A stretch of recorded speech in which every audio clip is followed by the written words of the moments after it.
Remember we met, I could tell by your smile, you hadn't been with a good girl like me.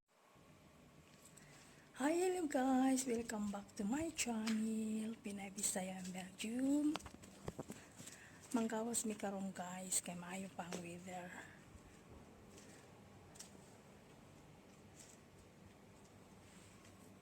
Hello guys, i-shout out ko lang sa inyo ba na noong Wednesday, ano ba yun? 56, 17, di ba? July 17. Ano yung hindi ko na masabi-sabi yan para ko na yung nag-change na ako ng stars ngayon. Instead of living together, I'm already now Mrs. So parang naiba na yung ano ko ngayon, yung sitwasyon. Pero pag kami magkasama sa loob ng bahay, parang ganun pa rin, para palang kaming lang yung nag-live-in. Parang yung hindi ba na yung real na couple na mag-asawa na talaga. Kasi kahapon sinabihan ako ng biyanan ko, hey Mrs., natatawa ako. Kasi ang ko, para pala talaga kaming nag-live-in pa lang. Parang nakakaiba.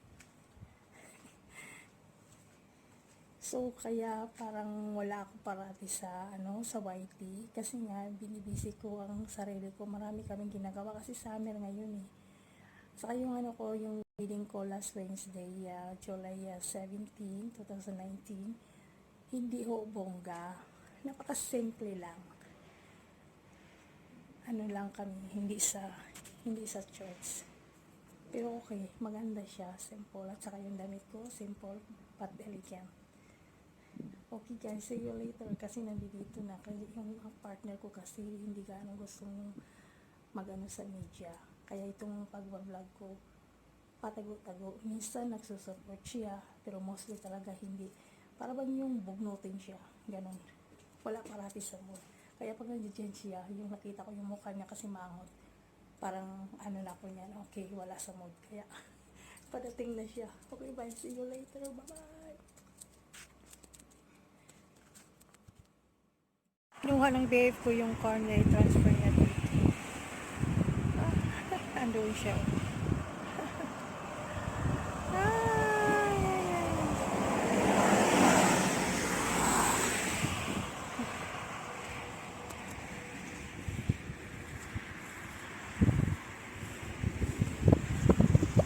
It's a nice place here. We call this Bruinisse. So we're going to eat now something like a mussels. And then there is a lot of fish. So we can see there also a small market, something like how you call it, an old stuff, a second-hand stuff, something. And then they are sitting there on the street. So that one I'm so very curious. I want to look that. But actually we came already here from before.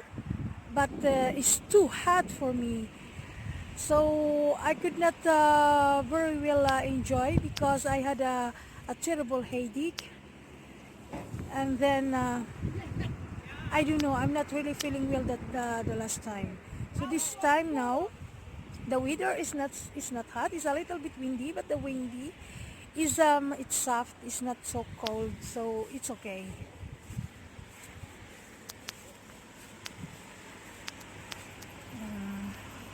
So I'm still waiting. There he is. Voila. So we are closer now. So if we came from there, then it's not, we don't walk so far anymore. Okay, see you guys.